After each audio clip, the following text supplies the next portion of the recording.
I'm also a client of the university. In other words, I graduated with a Bachelor of Science before I went on to grad school in the 1980s from UTSC. So I tell my students, if I could do it, you can do it. We launched the Bridge, which is our both an incubator, but it's really an innovation and collaboration center at UTSC. We launched it just over 4 years ago. Having been working in the area of entrepreneurial support for many years in a less formal way through the curriculum, and then at the side of our desks, two professors, myself and Professor Chris Bovaird, who both had a lot of involvement in industry and in entrepreneurship in particular. We'd also been, as a campus and then as a department of management, let's call it dabbling in the world of work integrated learning, where we replace making students take out, pay for a license to a 7-year-old case about Nestle or something like that. And instead, we work to write cases with clients in real time. And those clients are local partners to the university, either social or corporate partners, charities, or startups like your own, who could really use student support and faculty support in the development of their own businesses. And so we do this a lot in the New Venture program at the Bridge, where we combine many facets of what the Bridge does. So this work integrated learning, this partnership notion. We also developed an online training program to get let's call it the language, the analytic tools and other things, developed in the minds of these, like yourselves, emerging entrepreneurs. And then in addition to a series of roster of mentors in different areas, different disciplines, we actually, and I'm hoping we'll do this together, we unleash the power of the student supporting students. Through this work integrated learning model, we will provide to the startups in the New Venture program. We do this regularly. We provide things like research support, financial modeling support, social media frameworks for marketing, communications, branding elements, and even digital product development with our partnership with the Computing and Mathematical Sciences at UTSC. So these are a variety of features of what we provide at the Bridge, which then also culminates in a variety of go-to-market strategy development and business partnership kind of support and that sort of thing. I'll even mention one other thing is in relation to that business development and strategy piece. Even my MacFin, which is our graduate program at UTSC in business, each one of those projects, and there's probably about 8 teams each term of about 4 or 5 grad students, they get assigned a startup and work on a business development program for that startup, and that is their group project. So as you can see, to kind of conclude around the New Venture program at the Bridge, we really do try to combine some conventional things such as training, mentorship, with perhaps less conventional things such as, again, activating students and the support of students to provide an awful lot of assets and strategies for the startup. So great to be part of your organization. Great to be here today. Likewise. No, and as you mentioned it, providing research support in particular, I am aware that our director of sales has been in touch with you, and you have been kind enough to provide him with some key research. So thank you very much for that as well. I would like to introduce myself as well. My name is Tejas, and I am the proud founder and CEO of Coubon. In a nutshell, what we do is we provide discounts on your favorite restaurants during off-peak hours. And let me tell you a side note, these discounts, some of them are bigger than DoorDash and Uber Eats will ever offer you. And the reason I chose to do this isn't just another business for me. It's a commitment, a moral commitment at that. Coming to Canada as an international student, I was very aware of the financial burden my family had of sending me there, settling me in an international country, paying international fees of UFT. To add on to that, I noticed how expensive food could be. You couldn't eat any meal under $25. That was simply crazy and unacceptable. So I decided to do something about it. Now, there are multiple ways to skin the cat, as they say. But one thing that stood out to me was the power of local businesses and local restaurants in Canada, and in particular in Toronto, and how we could kind of muster it up together for the greater good of both restaurants and students. So we came to this arrangement allowing restaurants a platform where they could market the discounts, some of them which they already had in place before but weren't able to market, and some of them which we helped them structure to the student body who is in grave need for these discounts. Till date, we have partnered with over 30 restaurants in Toronto and continue to go further, averaging around 2 to 3 new restaurants a week. This is truly a business by the students for the students. I'd also like to introduce Yashi. She is a team member of mine in marketing, and she has been, paramount in all the social media posts and marketing efforts you've been doing of late. So, Yashi, we couldn't have done this without you. And if you can please introduce yourself, that'll be great. I'm Yashasvi, and I'm an international student just like Tejas. And one struggle and kind of a challenge to overcome, definitely for international students, is to set a budget as well as having a good standard of living in Toronto. And I remember when I would always sit down and have meals with my friends in our dining hall, it was I would always see so much food go to waste, and it would always like keep me thinking about, like, I wish like we could do something about it. And I'm sure that it's not only the case just in our dining hall, but also in many restaurants and like many homes as well. And recently I came across this study, a recent research actually, about how 20% of total produce in Canada, which is around 11 million tons, it just gets wasted, but actually you can consume it because like it's proper produce. So that means 20% of the entire produce that you can eat either gets landfilled, it either gets incinerated, or it's managed as organic waste. So this really like was an alarm for me, and I had to do something about it. And that was one of the reasons why I again partnered up with Coubon, because my degree is in environmental science and human geography, and it's something that I do advocate for. And glad we are to have you, Yashi. So, Mr. McConkey, you have had far more experience, interacting with the local community, the local businesses, as you said, part of the bridge program, but also before being in that industry, being in that community for such a long time. So you know better than any of us the advantage the local community would have with this startup, and how they could thrive, with a small and humble contribution. Perhaps if you'd like to elaborate on that.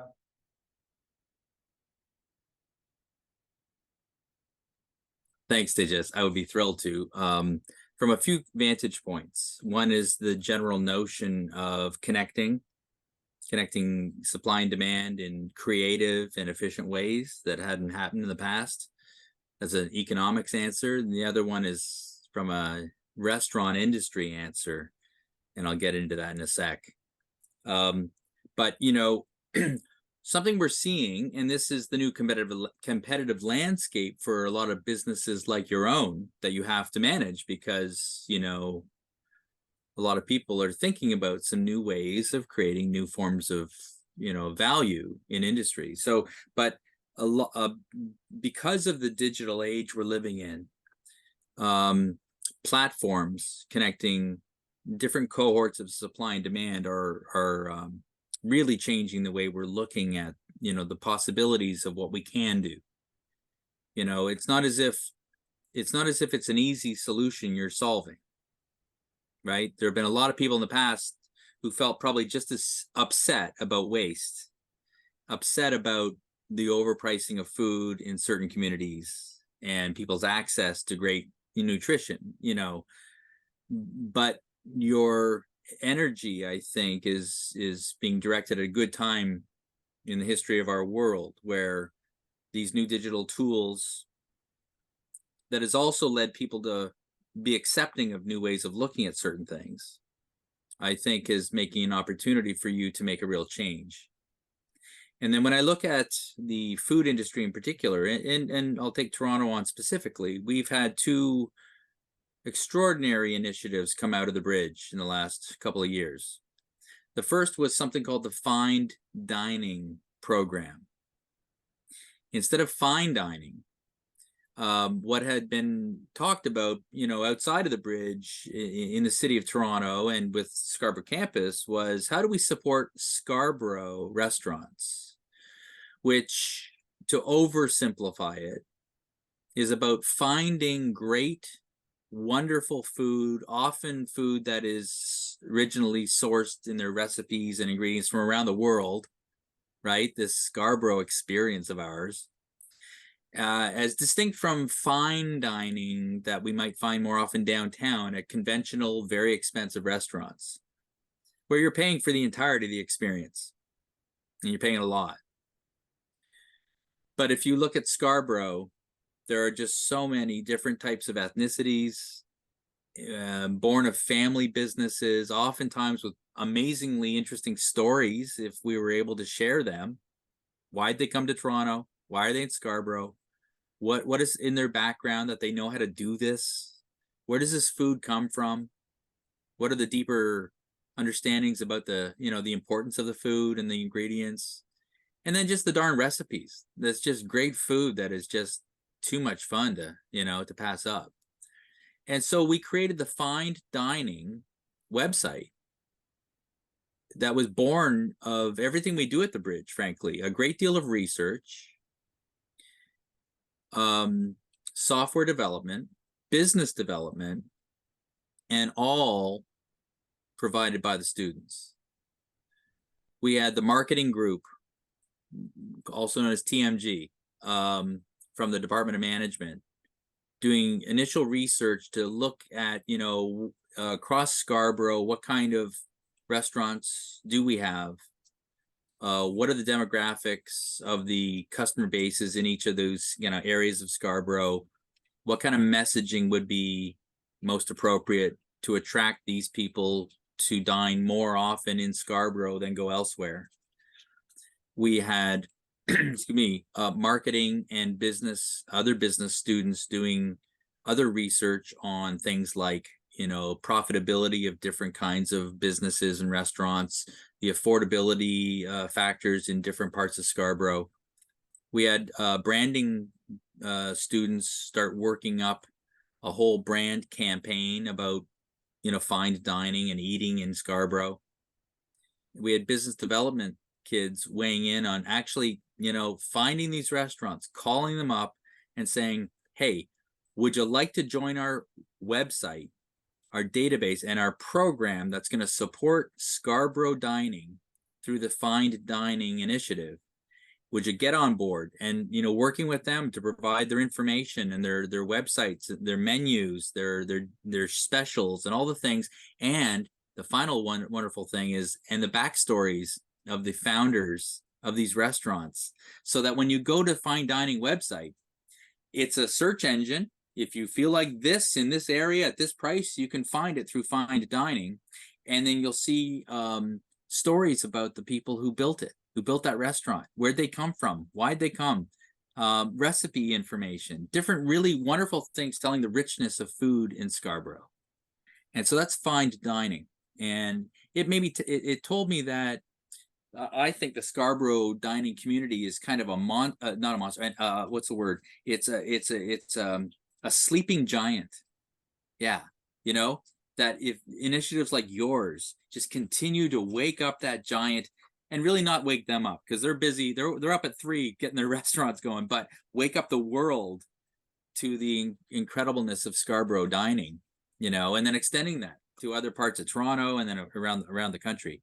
The other story I have to tell you is Tim, another one of our founders in the New Venture program. He recognized that, and again, the pandemic helped to kind of catalyze some of these initiatives.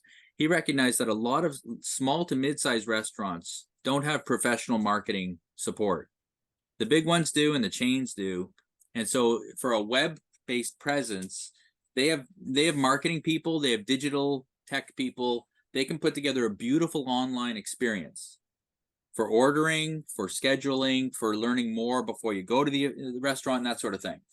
But the smaller ones, I think he would say they needed a Shopify for restaurants. And so he's built that. And so he has this beautiful platform that, who knows, might be a partner to Coubon, one day. And it's about helping those restaurants get on with a very professional look and feel in the digital environment, and managing specials and managing menus and doing things like that. So your timing, I think, is great. And the context for the bridge providing some support of that, I think we've started to see that we've been making some progress there. So we're excited about what we can do together. Absolutely, absolutely. And this is a quality which I really like about the New Venture program. It celebrates diversity, and we at Coubon do just that. At our core, we have 7 different nationalities working in our company. We have people from all different belief systems and political ideologies, and that's something that really unites us, because Coubon is for the everyman and woman.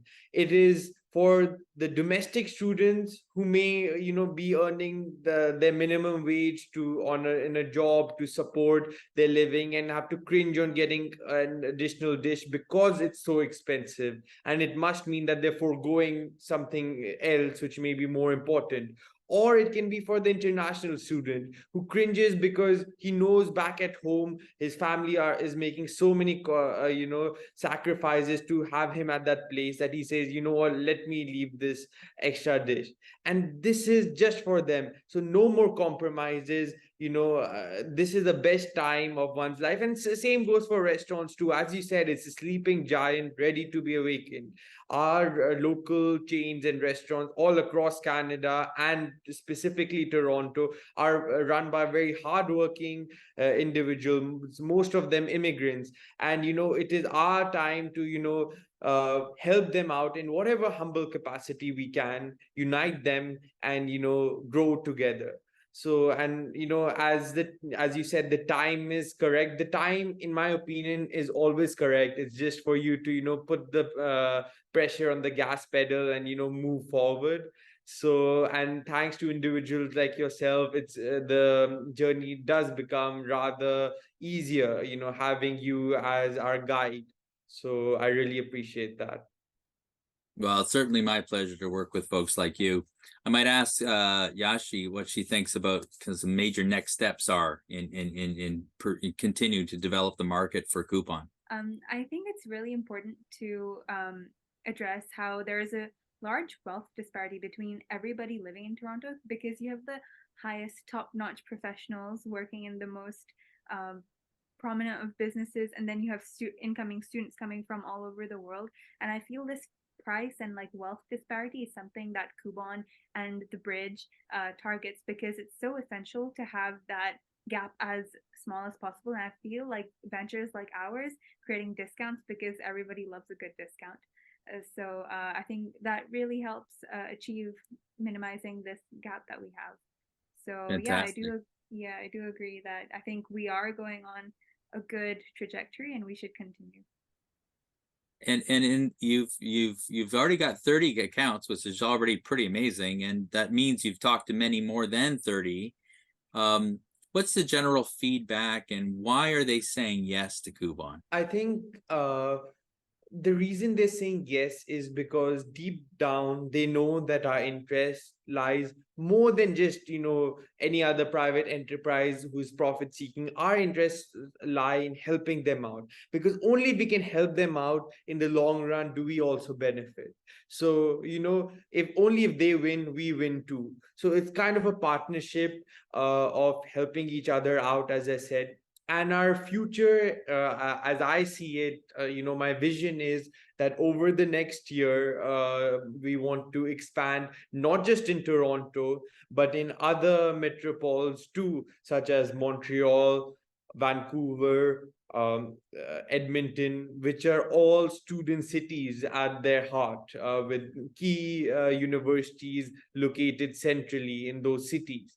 And I think, although students do make up one of our main target audiences, because of how much we can help them out in terms of prices, in terms of flexibility, it is not just restricted to them. And there's a whole market of people, even who can afford it, but perhaps at this time of recession do benefit from saving that extra buck for a harder time in the future. And we understand that, which is why we chose to do this now at this point. And so that's really the vision. And, I've been fortunate enough to have such a good team to help me out in carrying out this vision. I know 6 months ago, this was just a dream in my head. And now, we are really getting somewhere, all thanks to my team, I'd say. All of them who are here and who are not here too. So yes, and I'm sure, sir, you feel the same way. You've got an excellent team supporting you in the new venture program. I've had the opportunity to deal with them too. And so yes, sir. So Yeah, no I kidding. Yeah, the team makes it all. It's so true. And so folks, if a student or other hungry person wants to take advantage of what Coubon has to offer, how do they do so? Right. So there are two ways. We are launching in September officially to the students, although the apps, both in the Play Store and on the App Store, are live, so they can download it now. But we are officially launching in September, when they can actually avail the discounts. So what I would say to them is, go right now to the App Store, search Coubon. That's a coupon, but replace a P with a B, and get downloaded as fast as you can, explore it, so that when you're back in September, you know exactly how to navigate it, you know exactly what restaurants to go to. You can shortlist it. There's a great deal more coming in the pipeline, so be ready. Fantastic. I know I'm going to be ready. Yashi, any other comments? Yeah, same here. I was just thinking about how during orientation week, I know we'll have like a large pool of students, so who will be interested in like trying new meals, and especially international students who come from all over the world to try and like access, food and like culture in Toronto. So I know this would be a great launch in September, and we'll see success. Wonderful. And folks, if you don't find it on the usual traditional platforms, the messaging, I'm the guy who's going to say this: at the Bridge, we're going to be celebrating Coubon like crazy in September and into the fall. So come by the Bridge if you want to learn more. I'll tell you that as well. Thank you very much, sir, for taking the time. And I look forward to having continual talks with you. And I'm sure my audience will love to hear more such conversations. So thank you very much, sir. And I guess I'll let you go then.